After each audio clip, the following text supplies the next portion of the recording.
So, ganito to guys. Nilalagay sa sambal. Tapos,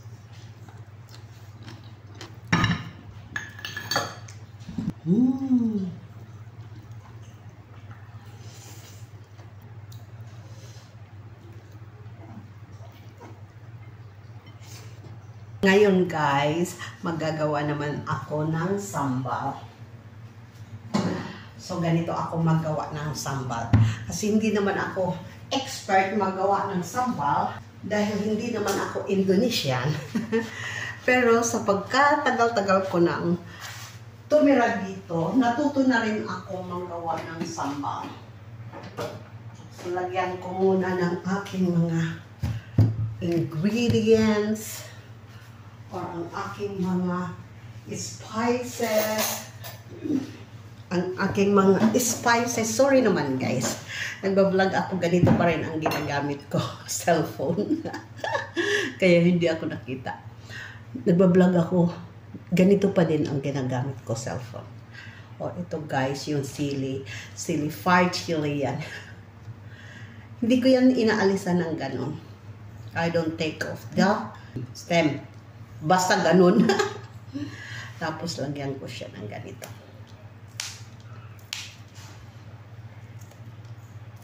Medyo maanghang din to. Tapos, mayroon ako ditong kamatis. Pero ito muna ang ating iuulok. Salt. Lagyan yun yung nilalagyan ko ng pangpasarap. Ang aking nilalagay ay cubes. At saka lagyan ko ng brown sugar. Napakadami naman. Isang kutsara lang. Maanghang kasi ito.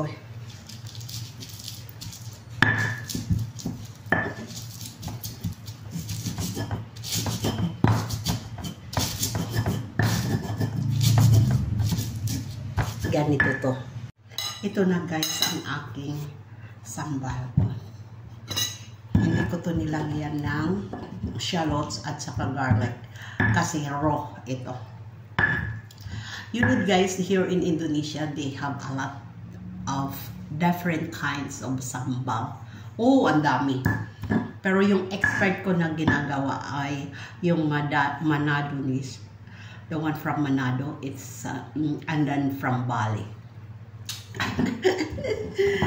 Pero yung ganito, oh. Madali lang naman to, pero meron silang style how they make it. I'm rolling. Yan. Nilagyan ko siya ng calamansi. Or you can put lemon or lime. Or ano ba yun yung sa atin?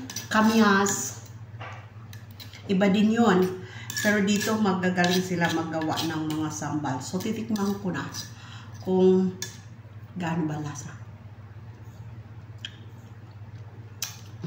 Hindi naman siya gaano maanghang. Alam nyo guys, dito ko lang to kakainin. Yung iba kasi, dito kasi, marami silang ganito.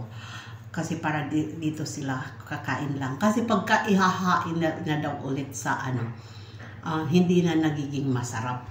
So, ito, dito ko lang to kakainin. Magmumukbang ako.